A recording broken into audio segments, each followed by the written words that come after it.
শারমিস, আমরা কি তোমাদের মনে জায়গা করে নিতে পেরেছি? না। আমাদের কি তোমরা পছন্দ করো? মনে হয় না। তোমরা কি আমাদের চাও? না। আমরা চলে গেলে তোমরা কাঁদবে না? না। তোমরা কি আমাদের জন্য বাঁচবে? না তো। তোমরা কি আমাদের জন্য কিছু করবে না? না। আচ্ছা, যদি তোমাদেরকে বলা হয় আমাদের অথবা তোমার লাইফকে বেছে নিতে, তাহলে তুমি কোনটা বেছে নেবে? অবভিয়াসলি আমরা আমাদের লাইফকেই বেছে নেব। ও, তারপর you are miss and bye. আরে, আমাদের পুরো কথাটা তো শুনে যাও।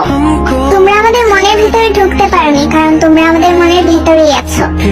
আমরা তোমাদের পছন্দ করি না, কারণ আমরা তোমাদের ভালোবাসি। আমরা তোমাদের চাই না, কারণ আমাদের সবসময় তোমাদেরকে প্রয়োজন। আর আমরা কাঁদবো না তোমরা চলে গেলে, কারণ তোমরা চলে গেলে আমরাও মরে যাব। আর আমরা তোমাদের জন্য শুধু বাঁচবো না, কারণ আমরা তোমাদের জন্য মরতেও পারি। আমরা তোমাদের জন্য কোনো কিছুই করবো না, কারণ তোমরা তো জানো আমরা সবকিছুই করি তোমাদের জন্য। এবং সবকিছুর শেষে তোমাদের আর আমাদের জীবনের মাঝে আমরা আমাদের জীবনটাকেই বেছে নিলাম, কারণ আমাদের জীবনটা যে তোমরাই। আচ্ছা, কেন তো ভালোবাসা আমাদের জানি না, তবে ভালোবাসি, তাই ভালোবাসি। আমরা তোমাদের খুব ভালোবাসি।